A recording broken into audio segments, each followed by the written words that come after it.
वह आर्कटिक की बर्फीली भूमि में आया था। हर दिन जागते ही वह सबसे पहले यहाँ की बर्फ हटाता था। वह काली मिट्टी दिखने तक नहीं रुकता और एक भी सफेद पत्थर नहीं छोड़ता था। ऐसा वह सिर्फ इसलिए करता ताकि काला रंग और भी साफ दिखे, क्योंकि यह एक विशाल SOS बचाव संकेत था।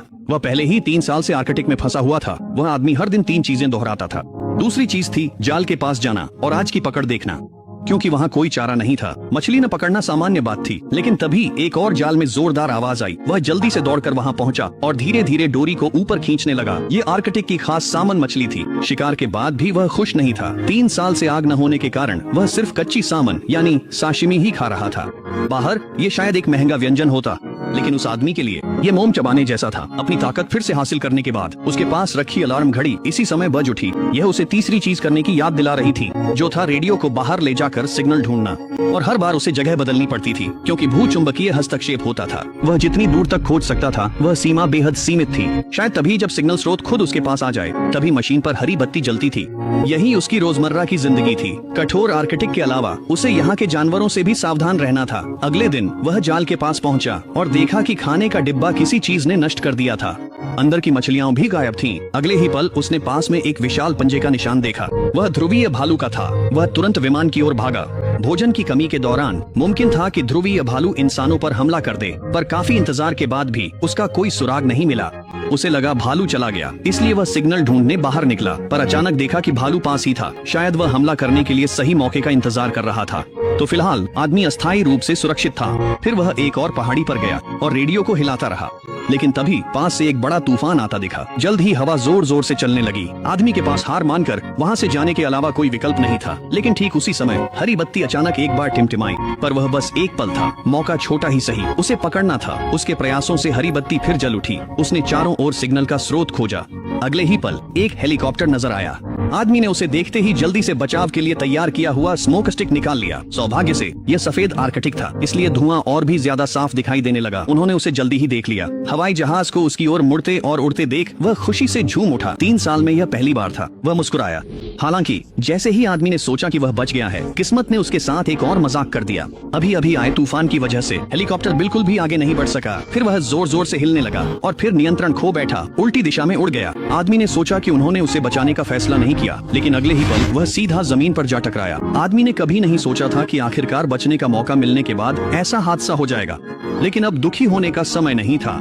जान बचाना सबसे जरूरी था। आदमी दुर्घटना स्थल की ओर दौड़ा। जब उसने पायलट को बाहर निकाला, तब तक उसकी सांसें थम चुकी थीं। सौभाग्य से सह पायलट सीट पर बैठी महिला अभी भी जीवित थी, लेकिन उसके पेट में गंभीर चोट आई थी। हालांकि ये किसी महत्वपूर्ण अंग पर नहीं लगी थी। बिना इलाज वह संक्रमण से मर जाती। आदमी ने दवा के लिए विमान तलाशा। किस्मत से मेडिकल किट मिली, पर उससे सिर्फ घाव सिले जा सकते थे। अगर उसे पूरी तरह से इलाज चाहिए था तो उन्हें अस्पताल पहुंचना ही होगा, लेकिन यह तो सुनसान आर्कटिक था। यहाँ कोई अस्पताल नहीं था। महिला कोमा में ही रही, लेकिन उसका दिल धड़क रहा था। आदमी को थोड़ी राहत महसूस हुई। उसने विमान को फिर तलाशा, काम की चीजों के लिए। किस्मत से उसे 2 ग्लो स्टिक और नक्शा मिला। ये काम की थी। नक्शे से शायद वह रिसर्च स्टेशन ढूंढ पाए। सौभाग्य से उसे इंस्टेंट नूडल्स की एक बाल्टी मिल गई। उसके लिए यह एक दुर्लभ स्वादिष्ट चीज थी। उसने पैकेट फाड़ा और बिना किसी हिचकिचाहट के नूडल्स मुंह में डाल लिए। ध्यान से उनका स्वाद लेते हुए उनकी खुशबू का आनंद लिया। खाने के बाद भी वह स्वाद लेता रहा। फिर वह महिला को वापस ले गया। जाने से पहले उसने विमान में बचाव संदेश छोड़ा। घर पहुंचकर उसने महिला को गले लगाया और इंसानी मौजूदगी महसूस की। इससे उसके अकेलेपन में सुकून और जीने की वजह मिली। इतने समय बाद किसी महिला को देख खुद पर काबू पाना मुश्किल था। फिर उसने उसे मुट्ठी भींचने को कहा। उसकी हथेली में ताकत महसूस कर आदमी को आखिरकार सुकून मिला।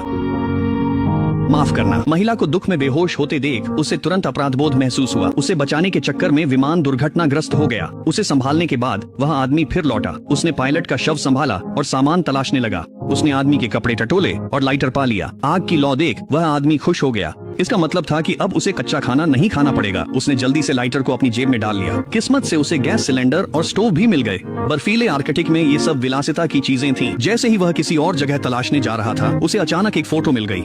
तब उसे एहसास हुआ कि वह महिला और पायलट पति पत्नी थे और उनका एक नवजात बच्चा भी था। इससे उसका अपराध बोध बरच गया और उसने ठान लिया कि वह महिला को आर्कटिक से सुरक्षित बाहर निकालेगा। नक्शे पर रास्ता बनाते समय उसे बाहर जाल में कुछ फंसने की आवाज सुनाई दी। आदमी तुरंत बाहर भागा और देखा कि एक बड़ी मछली फंस गई थी। इस बार वह मुस्कुराया, क्योंकि अब उसके पास लाइटर और गैस स्टोव था। अब उसे कच्चा सैल्मन नहीं खाना पड़ेगा।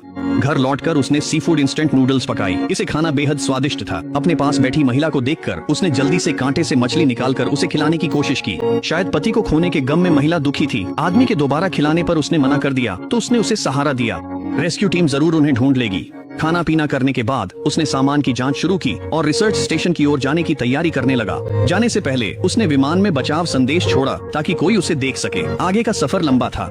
उन्हें 200 किमी बर्फीले पहाड़ पार करने थे और वे अनजान खतरों से घिरे थे। शायद भालू अब भी पीछा कर रहा था क्योंकि उसे महिला को साथ ले जाना था। खड़ी ढलानों के कारण बार बार रास्ता बदलना पड़ता, जिससे सफर और लंबा हो गया। लेकिन चाहे कुछ भी हो जाए, वह महिला को छोड़ने वाला नहीं था। रात में वे सोने के लिए कोई गुफा ढूंढते थे। अंदर जाने पूर्व आदमी ने बर्फ से गुफा का द्वार ढका ताकि जंगली जानवर गंध न पा सकें। उसने सादी उबली मछली पकाई, लेकिन महिला दुख से बाहर नहीं निकल पाई और उसके दिए खाने को भी तैयार नहीं थी। उसने महिला को पानी दिया। उसे सोता देख वह भी आराम करने लगा। तभी उसे बाहर कदमों की आहट सुनाई दी। कोई चीज आसपास घूम रही थी। उसने फावड़ा उठा लिया और सावधानी से गुफा के मुंह की ओर देखने लगा। अगले ही पल बर्फ अचानक से हट गई। वह ध्रुवीय भालू था। वह चुपचाप पीछा करते हुए उनकी लापरवाही का इंतजार कर रहा था ताकि हमला कर सके। ध्रुवीय भालू इतनी छोटी गुफा में नहीं घुस सकता था और वह आदमी भी हार मानने वाला नहीं था।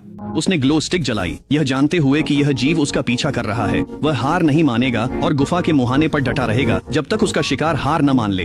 अंदर फंसकर मरने के बजाय बेहतर था कि मुकाबला किया जाए। यह तरीका काम कर गया। जल्द ही ध्रुवीय भालू भाग गया। दोनों ने मुश्किल से जान बचाई। भालू को भगाने के बाद वह आदमी डर से सुन्न हो गया। उसे पता था रास्ता लंबा था और आगे और भी खतरे थे। तभी उनके सामने एक ऊंची पत्थरीली ढलान आ गई। उसे याद आया कि आर्कटिक के नक्शे सटीक नहीं थे। अब उनके पास दो विकल्प थे, खड़ी ढलान चढ़ें या पहाड़ के चारों ओर से लंबा रास्ता लें। दूसरा विकल्प चुनने पर उन्हें 3 गुना ज्यादा दूरी तय करनी होती। यह एक कठिन फैसला था। ढलान चढ़ने के बाद एक समतल खुला रास्ता मिल जाता। अगर आदमी अकेला जाता तो वह जल्दी मंजिल तक पहुंच सकता था, लेकिन उसने कसम खाई थी वह चाहे जो भी हो उस औरत के साथ ही जिएगा। उसने कोशिश करने का फैसला किया। पहले उसने हल्का होने से सामान स्लेज पर रखकर ऊपर खींचा। वह सफल रहा। अब महिला की बारी थी, लेकिन जब स्लेज आधी चढ़ाई पर पहुंची तो वह और नहीं खींच सका। चाहे उसने पूरी ताकत लगा दी, स्लेज फिर भी नहीं हिली। वह खुद भी लगभग नीचे खींच जाता, इसलिए उसे दूसरा रास्ता चुनना पड़ा। इस तरह वह महिला को लेकर बर्फीले पहाड़ के चारों ओर से पैदल चल पड़ा। भयंकर आर्कटिक तूफान ने उनकी मुश्किलें बहुत बढ़ा दी और बर्फ व हवा के लंबे समय तक संपर्क में रहने से महिला की तबीयत और बिगड़ गई। वह अब अपनी मुट्ठी भी नहीं भींच पा रही थी। यहाँ तक कि पानी पीना भी मुश्किल हो गया था। उसकी आंखों पर लाल चकत्ते थे और होठों से खून बह रहा था। इससे भी बुरा, उसकी चोट संक्रमित हो गई थी। आदमी को लगा वह मंजिल तक नहीं पहुँच पाएगा। उसने परिवार की तस्वीर उसे थमाई और होठों से खून पोंछ दिया। बाकी का सफर अब सिर्फ अकेले ही तय किया जा सकता था। उसी समय आदमी ने जमीन पर एक खिला हुआ फूल देखा। वह सोचने लगा कि इतनी कठोर जगह पर यह कैसे जीवित है। तभी अचानक उसका पैर फिसला और वह एक गुफा में गिर गया। दोबारा जागने पर उसके पैर चट्टानों में बुरी तरह फंसे थे। उसने उन्हें निकालने की कोशिश की, पर वे बहुत कसकर फंसे थे। आदमी ने आपा खो दिया। उसके साथ हमेशा बुरा ही क्यों होता है? क्या वह सच में यहाँ अंधेरे में फंसा हुआ मर जाएगा? लेकिन जल्द ही उसने खुद को संभाल लिया। वह पहले ही सफर का अधिकांश हिस्सा तय कर चुका था। वह बचाव के करीब था। चाहे जो हो, वह हार नहीं मानेगा। मरना भी पड़ था तो रास्ते में ही मरेगा। उसने पूरी ताकत से अपने पैर खींचे। बार बार आदमी ने सहन किया। जांघों का असहनीय दर्द, अंततः वह छूट गया, पर जख्म भरने का वक्त न था। सबसे जरूरी बात यह थी गुफा से बाहर निकलना। किस्मत से उसे रास्ता मिल गया और वो तुरंत निकल गया और उस औरत के पास लौट आया। वह उसके दस्ताने लेना चाहता था, लेकिन उसका हाथ कसकर पकड़ा हुआ था। उसने मुड़कर देखा, वह मरी नहीं थी। उसकी हालत तो चमत्कारिक रूप से बेहतर हो गई थी। अब वह अपनी भावनाओं को और नहीं रोक सका।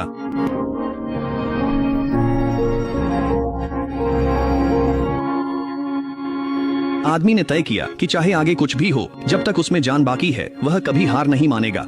उसने बर्फ से घाव का उपचार किया और लंगड़ाते हुए महिला को आगे ले चला। अनजान भविष्य के बावजूद उसे रोशनी की उम्मीद थी। 10 दिनों के संघर्ष के बाद वे आखिरकार बर्फीले पहाड़ से पार पा गए। आदमी ने सारी रसद फेंक दी और अपनी आखिरी ताकत लगाने के लिए तैयार हो गया। लेकिन तभी एक हेलीकॉप्टर दिखा। वह यकीन न कर सका और स्लेज महिला को ऊपर धकेलते हुए मदद के लिए चिल्लाया। उसने आखिरी स्टिक निकाली और जोर से लहराने लगा, लेकिन बर्फीले पहाड़ों में उसकी मदद की पुकार बहुत छोटी थी। वे सुन पाते उससे पहले ही वह हवा में गायब हो गई। उसे पता था कि दोनों घायल हैं। रिसर्च स्टेशन तक पहुंचना नामुमकिन था। यह हेलीकॉप्टर ही उनकी आखिरी उम्मीद थी। उसने अपनी सूती जैकेट जला दी, सब कुछ दांव पर लगा दिया, लेकिन कपड़े जल जाने के बाद भी वे अब भी नहीं रुके।